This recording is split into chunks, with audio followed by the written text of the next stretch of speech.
What's up with everybody? How y'all doing? How y'all doing? It's that time, man. Weekly Mission Show. Hey, it's 4 p.m. Friday. It's 55 degrees. You ain't got nothing to do, so why not come listen to me? How's everybody doing? Hopefully your Friday going well. Your weekend's going well. Yeah, man, I'm happy to be here. Excited for everybody who's tuning in. I appreciate all the love and support.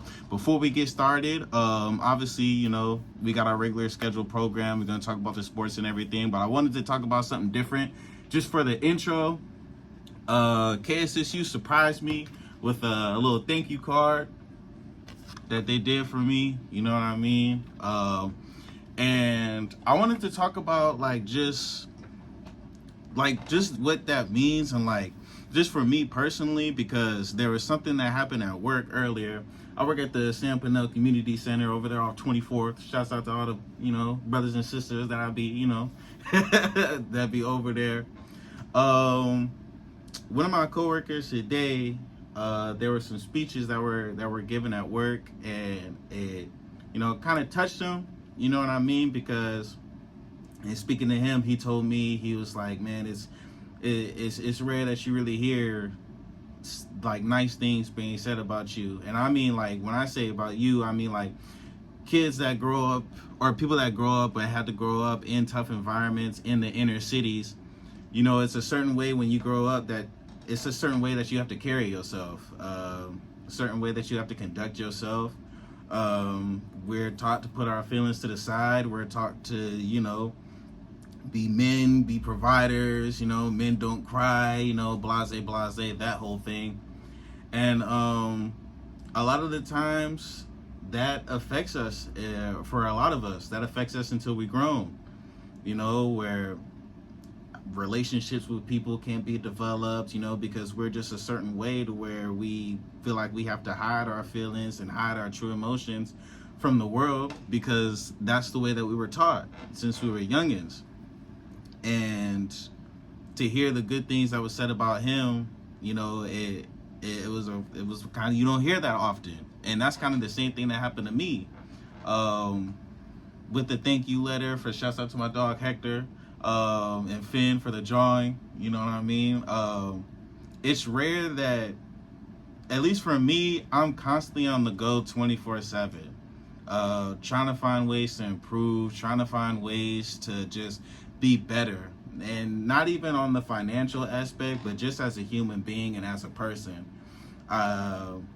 Two of my biggest passions is talking sports and connecting with people, helping people laugh. I love making people's days better.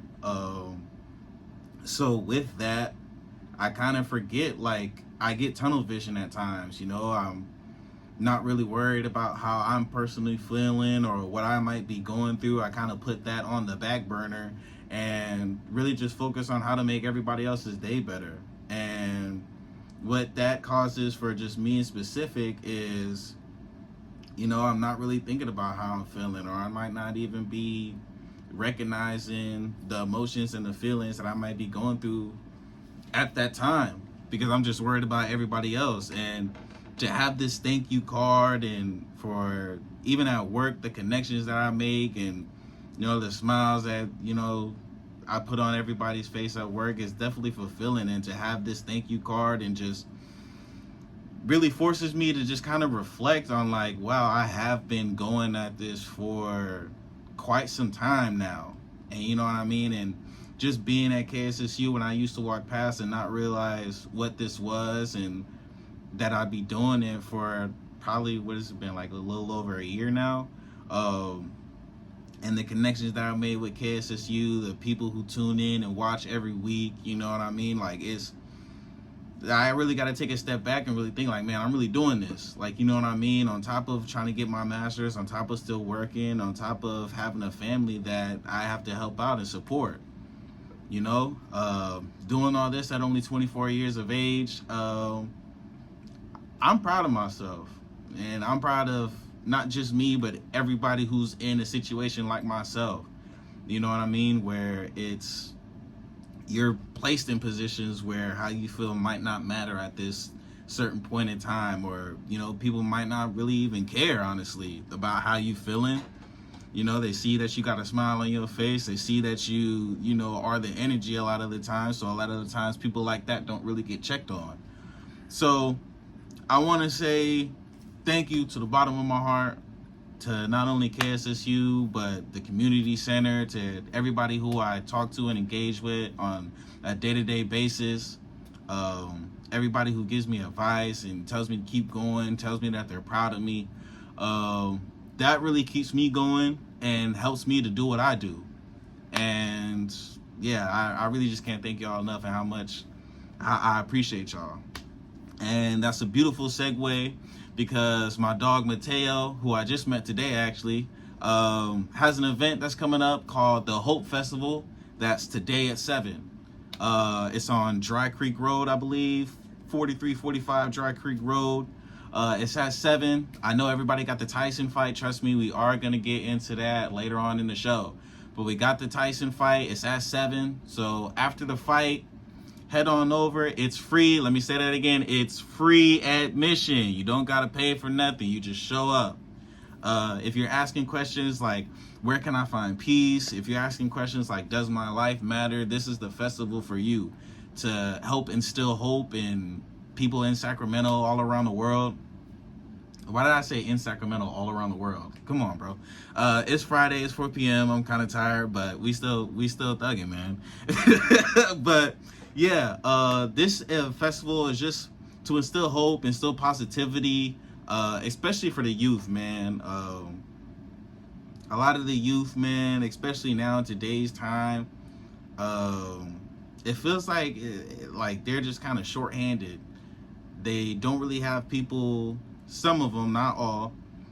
Some don't really have people in their life to kind of instill that worth in them and to let them know that they're still young and have so much life ahead of them. There's so much purpose. A lot of them are kind of just giving up on themselves at a young age and feel like they don't have any worth or purpose in their life. So if you know somebody that's feeling that way, if you personally are feeling that way, this is the festival for you, man, to be around people, to be around some positivity, to be around some love, to instill some hope in you, you know what I mean, so that you have the energy and everything that you need to really chase your dreams and your goals, to then pay it forward and inspire other people, you know, that come after you, or even people that are older than you and might be feeling that type of way. You know, you can get inspiration from anything. You can learn something from anybody, no matter the age, ethnicity. You know, it's a whole lot that you can learn when you just close your mouth, open your ears, use your eyes, man, see where you're going, get some positivity. And yeah, man, hopefully y'all tune out to that. Shouts out to Mateo. Hope Festival tonight at 7. We're going to talk about the Warriors. We're going to talk about Clay's return to Chase Center. Steph Curry said, I'm not going for none of that. We got Mike Tyson fighting Jake Paul tonight. In my opinion, Jake Paul, you're insane, brother. But we gonna get into it. I got some ads that's queued up. I got music that's gonna get played. You know how we do, man. Y'all know how we rock, man. To those of y'all that's been tuned in since the beginning, welcome back. To any new listeners, hey, welcome. Hopefully you enjoy this week. Hopefully you enjoy this show. Hopefully you enjoy the music that I'm about to play. And let's get to rocking, man. I'm gonna see y'all soon. Oh yeah. Hey, listen. Before we get into it, I know we're not supposed to be listening to music on full blast and everything like that, but when my headphones is in, I'm sorry. It's cranked up to the max. I possibly can't hear you. Yeah. So, Golden State Warriors play again tonight. They play the Memphis Grizzlies, I believe. But as they prep for their game tonight, I'm going to recap the game that they had against the Dallas Mavericks.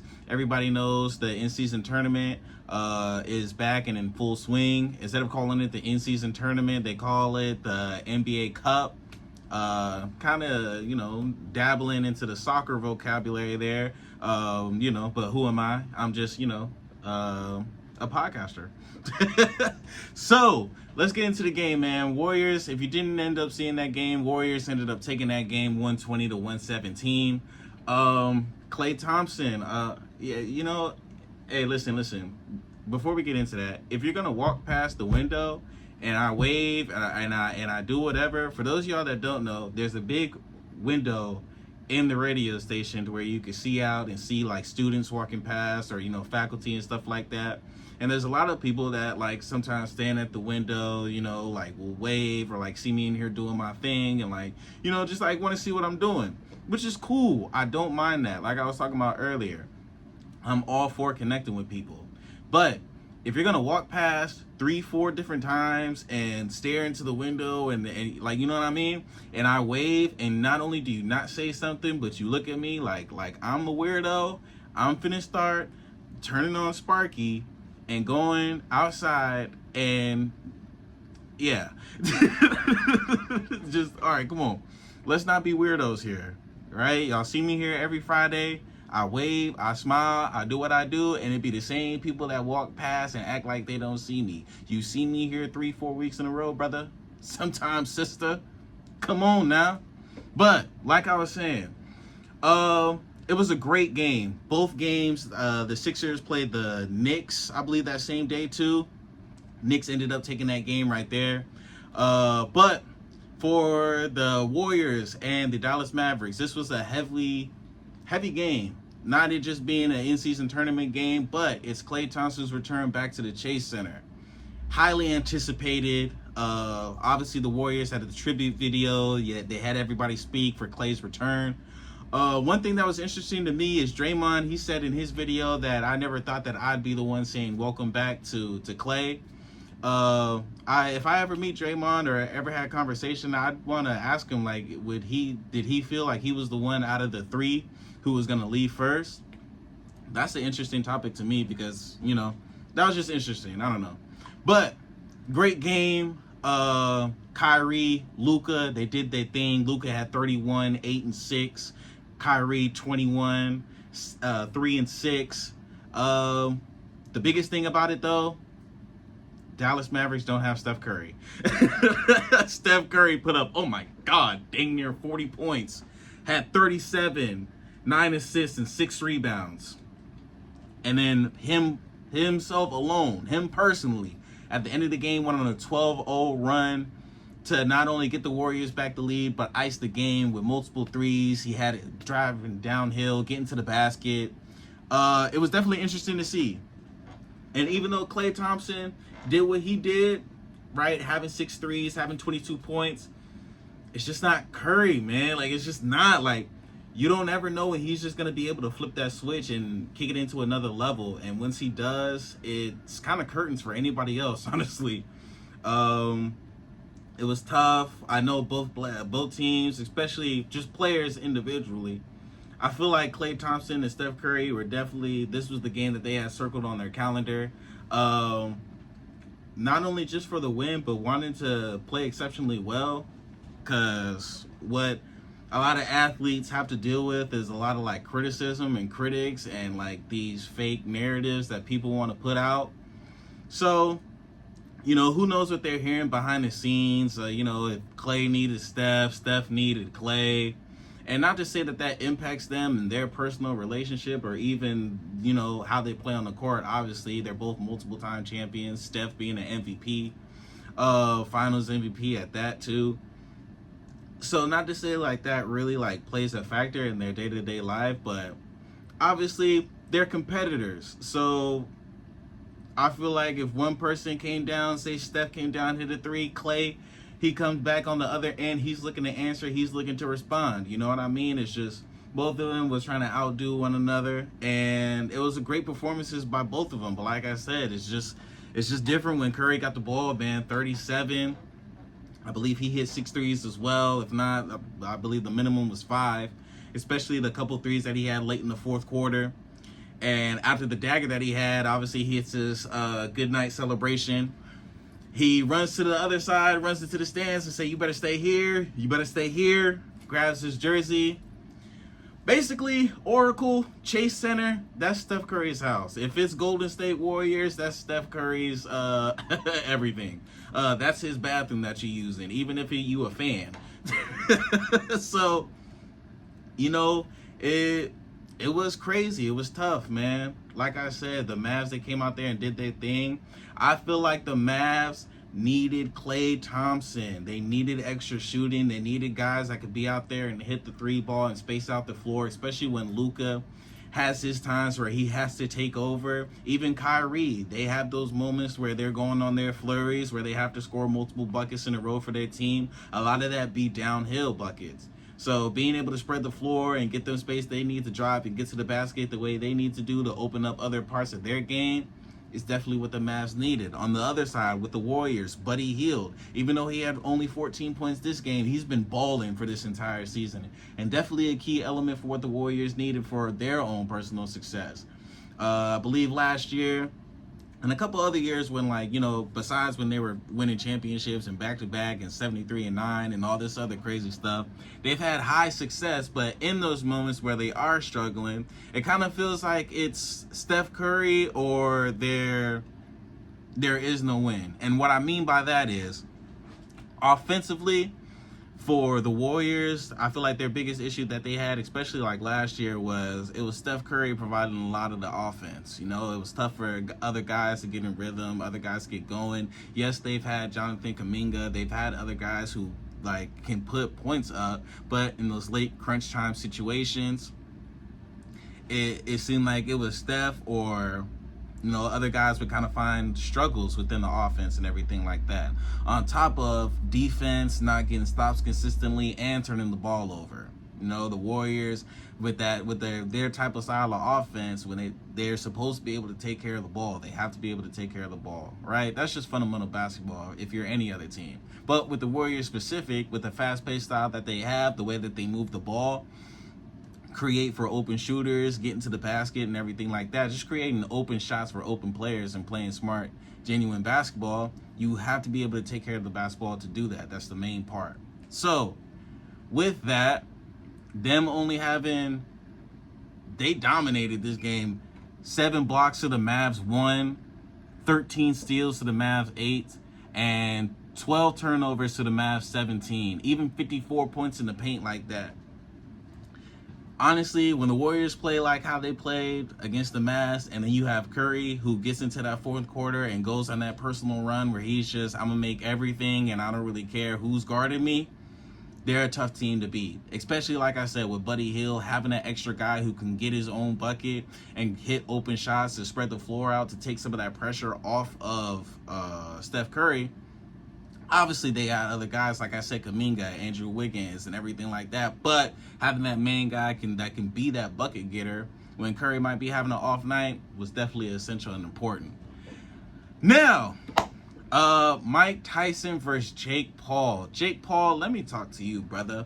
Now, I don't know how necessarily true this is, but let me just say, my pops told me, right? Because it's always been conversation about Tyson, you know, just how dominant he used to be. So this is my first time seeing him in the ring. Now, they say that this is a young guy's sport, young energy, all that. Mike Tyson being 58. I believe Jake Paul's only 27. Now, let me tell you why I don't care about none of that. Because here's the thing. My pops told me, right, when we were talking about Tyson and, you know, his fights and everything like that, how they wouldn't even get to the second round. People paying all this money for the pay-per-view, getting, you know, hosting parties and stuff like that. And the Mike Tyson fight is done within 8 punches. People being upset because the fight going so quick. Let me tell you.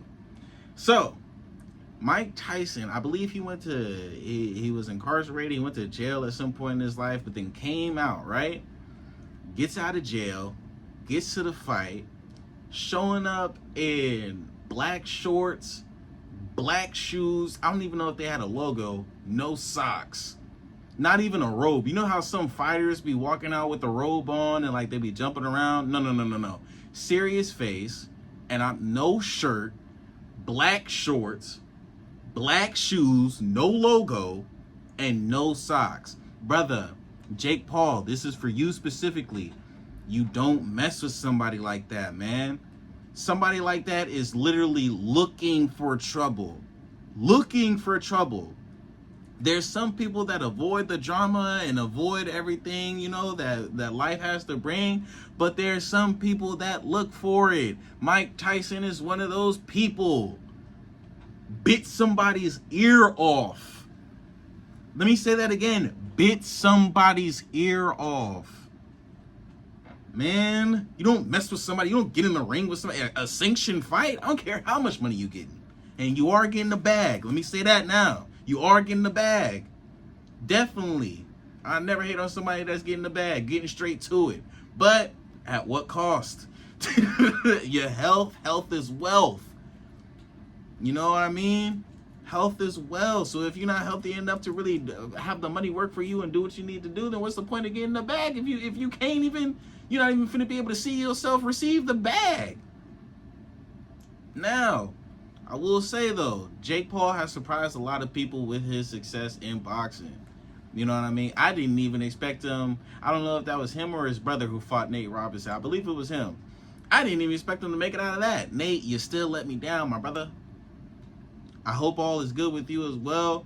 He's having some health issues of his own, so I ain't finna bag on you too much. I hope you're doing good, and you know. But for that fight, brother, you let me down with that one. So the thing. Oh yeah, it's all good. Now, for this fight right here, obviously Mike Tyson is Mike Tyson. Like I said earlier, he bit somebody's ear off, man. He's bit somebody. I'd be super scared to get in the ring with somebody like that. But Jake Paul, I feel like he's the right person to do it. Like, just having that confidence in himself to really put in the work and get in the ring with somebody like Mike Tyson. Shouts out to bro. Because let me tell you something. It couldn't be me. Couldn't be me. It won't be me. Even at the face-off, Mike Tyson slapped oh my God, I thought bro was finna change a different color. Mike Tyson slapped Jake Paul so hard, I felt it. And I just watched the clip on Instagram. I felt it. I started holding my cheek. My cheek started turning red. It kind of stinged a little bit. It stung, my fault. It was tough. Even after the slap, he was ready to combo him up because Mike Tyson thought that Jake Paul was finna retaliate. So after the slap, you see Tyson get ready to throw a combo.